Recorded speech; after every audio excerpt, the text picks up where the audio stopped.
Bismillahir Rahmanir Rahim.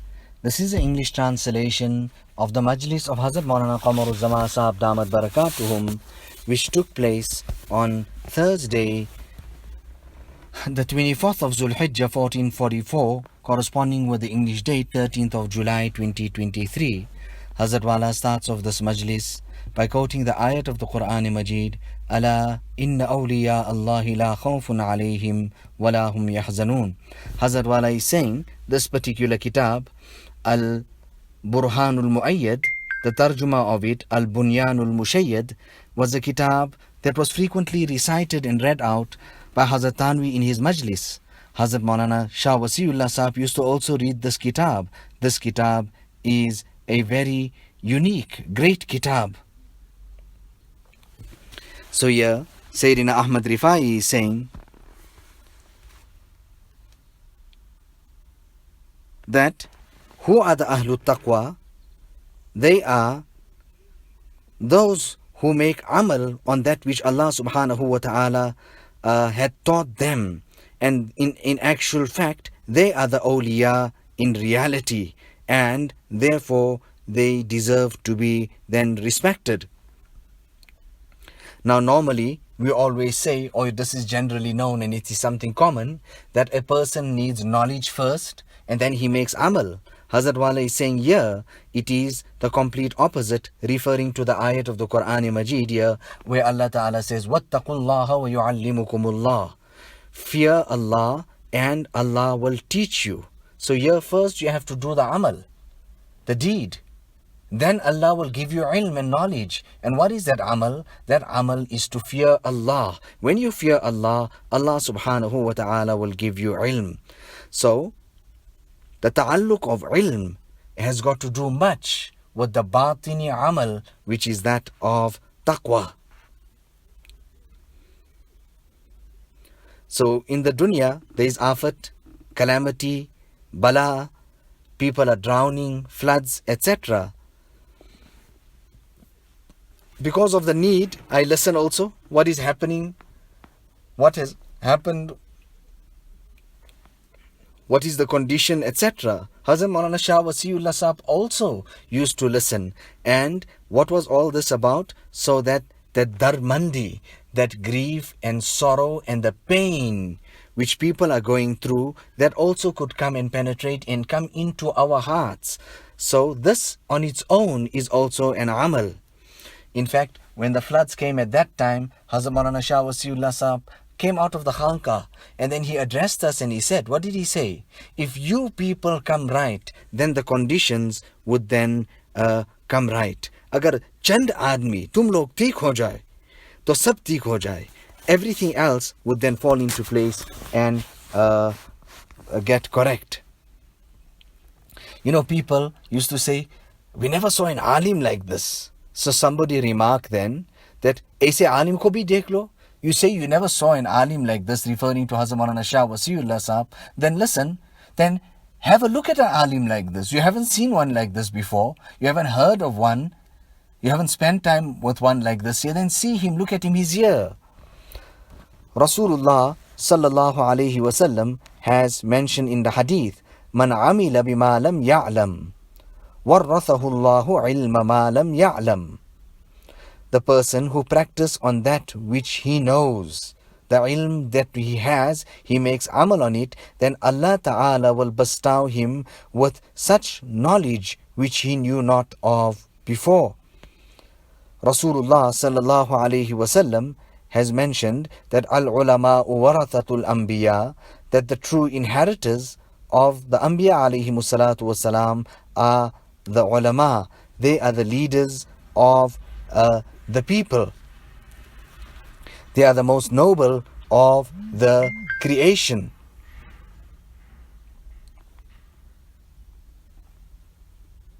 And do not say that which some of the people, what they used to say, the people of tasawwuf, that we are ahle batin and they are ahle zahir. Because this deen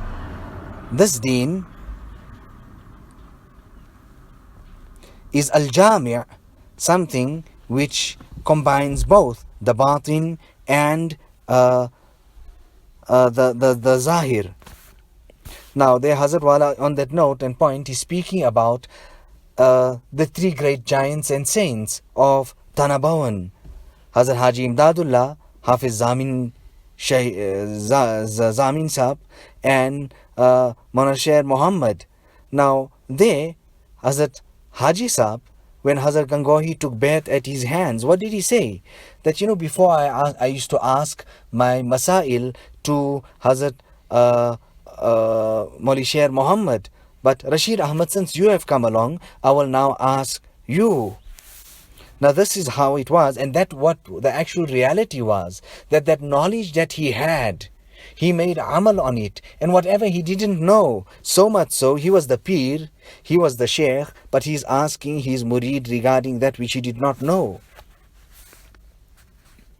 When Allama Sharani was asked, or when the question was posed, فَإِن قُلْتَ مَنِ الْعُلَمَاء, if you have to say that who are the true ulama, then I would tell you that al-ulama al-amilun.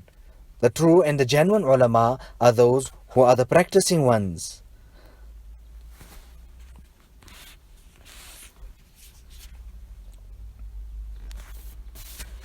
So Hazrat Maulana Muhammad Ahmad Sahab, he used to speak and give an example of a banana when speaking about the zahir and the batin. Now here, the author is also going on to say that deen is a combination of both, the internal and the external. Lawla zahir, lama batan.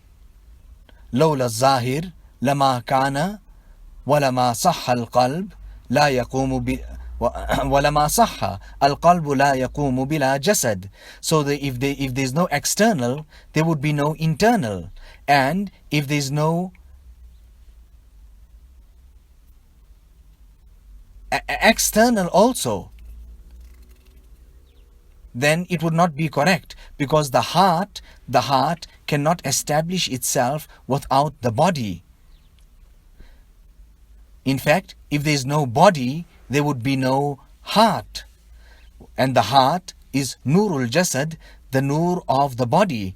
Now, هذا العلم, this ilm and knowledge that we're talking about, سماه بعضهم بعلم الباطن, that what we're just speaking about, some of them has spoken about this, referring it to it as the internal ilm and islahul qalb.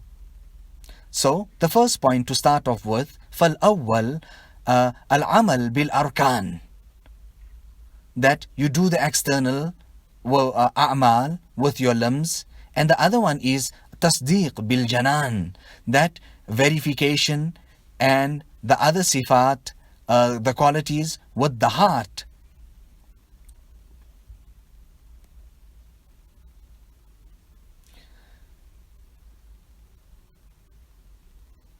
So a person, if he has his niyat clear only, that's all he does. He has his niyat clear. But after that, وَقَتَلْتَ وَسَرِقْتَ وَزَنَيْتَ وَأَكَلْتَ الرِّبَا وَشَرِبْتَ الْخَمْرُ وَكَذَبْتَ وَتَكَبَّرْتَ وَغْلَظْتَ الْقَوْلِ فَمَا الْفَائِدَةُ مِنْ نِيَّتِكَ وَطَهَارَةُ قَلْبِكَ. So he says it so beautifully that if you only reduce it and confine it to the heart, and then after that you kill, you steal, you carry out fornication and zina, you eat usury, interest and riba, you consume alcohol, you lie, you're proud and arrogant, you're harsh in speech, then what is the use of that good intention and the purity of your heart when the external is absolutely corrupt? And then, look at this then. وَإِذَا عَبِدْتَ اللَّهِ وَتَعَفَّفْتَ وَصُمْتَ وَصَدَقْتَ وَتَوَاضَعْتَ. So, when you worship Allah and you were chaste and you kept fast and you gave sadaqah and you were humble and your heart, so you done all those actions now, the outward was all good. However, all of this was done with ostentation and riya in your heart. فَمَا الْفَائِدَةُ مِنْ عَمَلِكَ, then what is the use then and the benefit of the amal that you carried out? So from all of this now he's coming to his conclusion. فَإِذَا تَعَيَّنَ لَكَ, so when that has become established for you, that أَنَّ الْبَاطِنَ لُبُّ الظَّاهِرِ, that the batin and the internal is the core, the essence of the outward. The inward is the essence of the outward. وَالظَّاهِرُ ظَرْفُ الْبَاطِنِ, and the external is the protector, the container of the internal.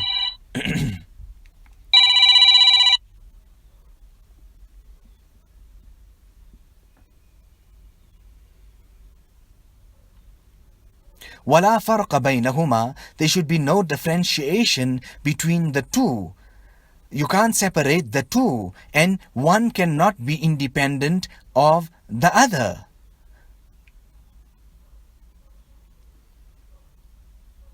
So if you have to say we are from the Zahir, then it is actually that you are saying that we are from the Batin as well. Because the Zahir is that of Shari'at and the Batin is that of Haqiqat.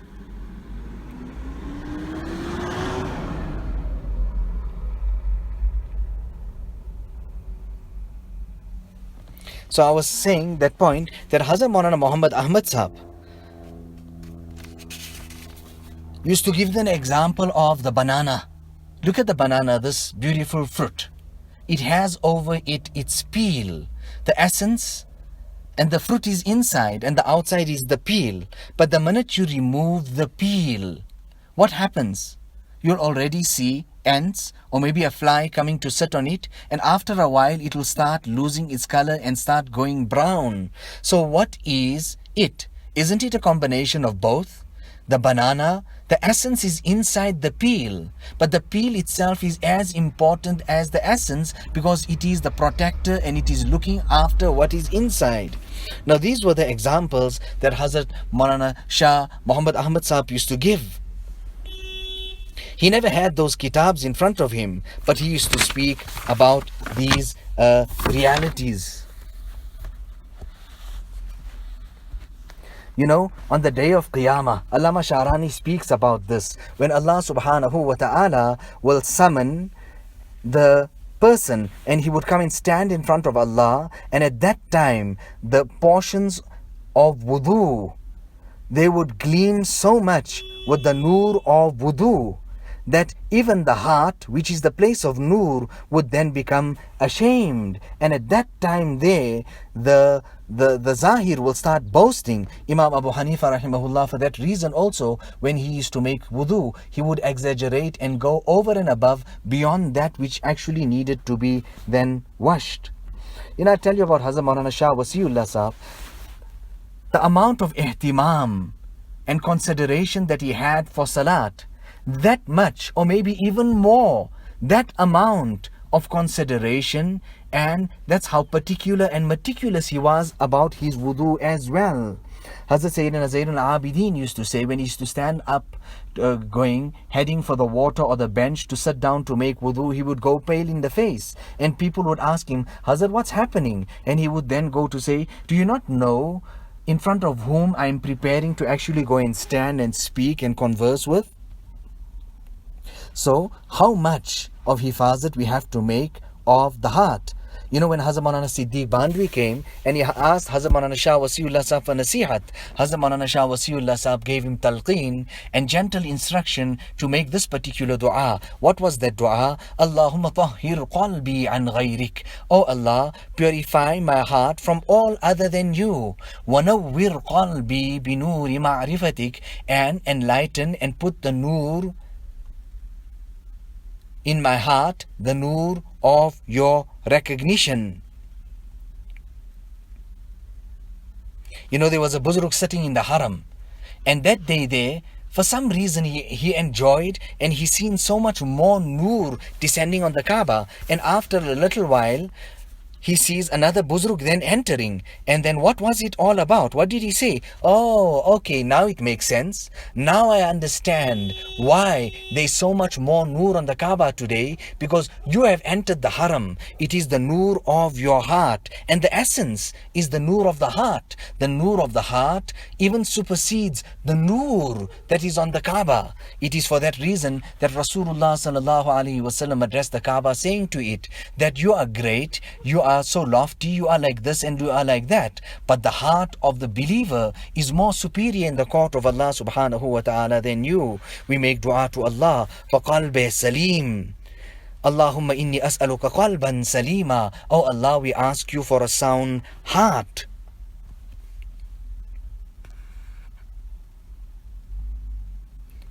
So at least listen to these things. I mean, we are all going to pass away.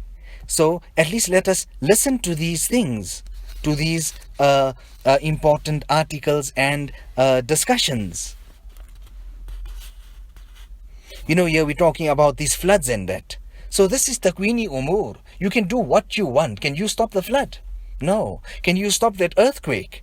Can you stop those hurricane winds? No, you cannot do it. It is from the Umur Takwiniya. It has got to do with how this whole system of the world works, and nobody has a choice in that other than Allah subhanahu wa ta'ala. Yes, let's go forward. Let's go on and speak about the Tashri'i Umur, that about the Shari'at. Yes, there we have ikhtiyar about our salat. Are we going to read our salat now? Am I going to wait a little while and read it a bit later, etc.?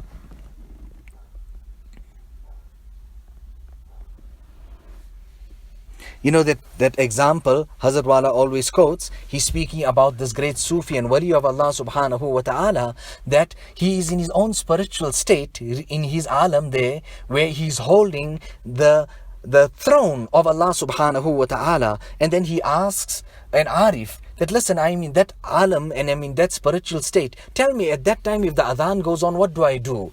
He answers so beautifully that Ajib da'i Allah, answer the caller of Allah subhanahu wa ta'ala. You know, I was in Bombay once, and you know, you have this people who just blurt out and speak anyhow. They don't even think what they speak.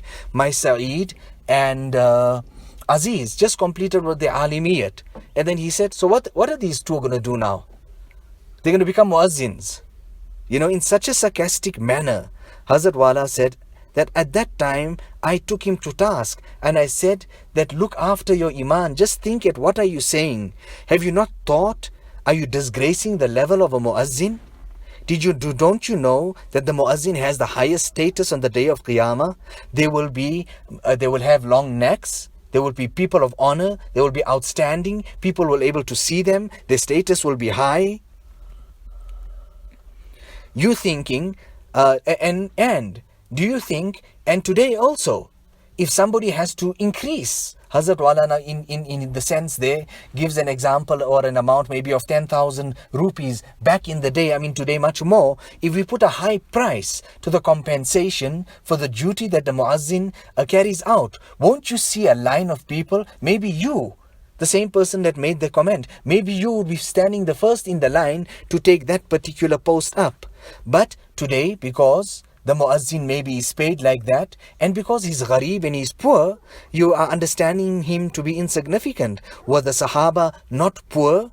Rasulullah sallallahu alaihi wasallam was asked to exercise patience, to come out of his private chamber and come and sit with the poor Sahaba. He comes out, he asks them, they tell me, why are you sitting here? What gathers you here? And they said that we are making dua and carrying out the dhikr of Allah. It was at that time that verse was revealed. Nabi Sallallahu said, I have been commanded to sit with you. وَاصْبِرْ نَفْسَكَ مَعَ الَّذِينَ يَدْعُونَ رَبَّهُمْ بِالْغَدَاةِ وَالْعَشِيِّ يُرِيدُونَ وَجْهَهُ. I have been ordered with this. He then sits down and joins them in what they were doing.